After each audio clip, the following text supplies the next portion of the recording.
Good morning. তো এখন ঠান্ডা পড়ে গেছে, তাই না? ভালোই ঠান্ডা পড়ে গেছে।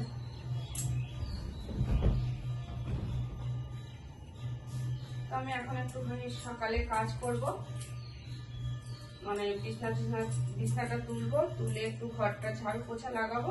তারপরে কি করবো বলো তো, তারপরে আমি যাবো জমিতে, যাবো একটু ফুল আনতে যাব। ফুল নিয়ে এসে তারপরে এবার মাংস আনতে যাব। মাংস নিয়ে এসে মাংসটা পরিষ্কার করে তারপরে ভাবছি স্নান করে পুজো দেবো। তো আজকে ভাবছি একটু তাড়াতাড়ি পুজো দিয়ে দেবো। জানি না কতটা পারবো, দেখি কত তাড়াতাড়ি পারবো। আজকে বিছনাটা তুলে নিই।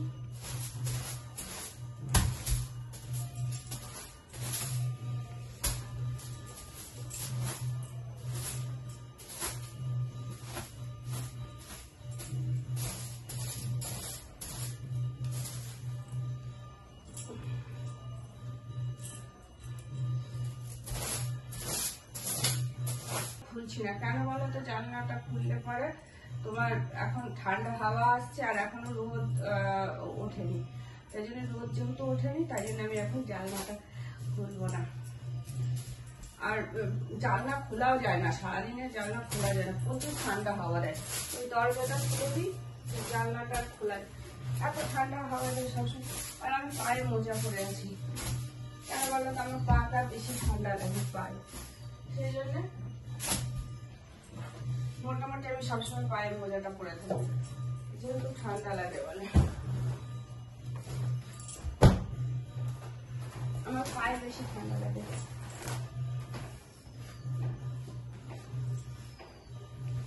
তো রাতে তো আর এত সব লাগেনি,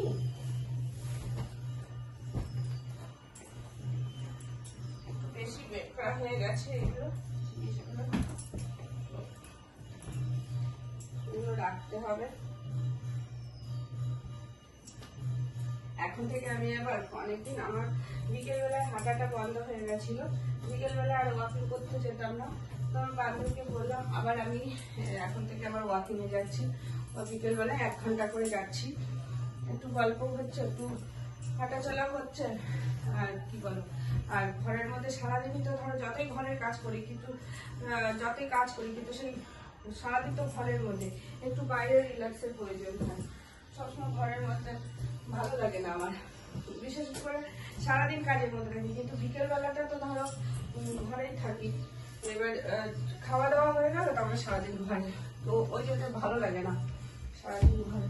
তাই জন্য একটু বান্ধবীকে বললাম তো কদিন একটু হেঁটে আসি, শীতের জামা কাপড়। আর সব থেকে ঘরের মধ্যে খাওয়া দাওয়া করার পরে ঘরের মধ্যে থাকলে প্রচুর ঠান্ডা লাগে, কিন্তু বাইরে বেরোলে না একটা রোদ ওঠে, রোদের তাপে খুব সুন্দর ভালো লাগে, সেই জন্য আরো বেশি বাইরেটা যায়।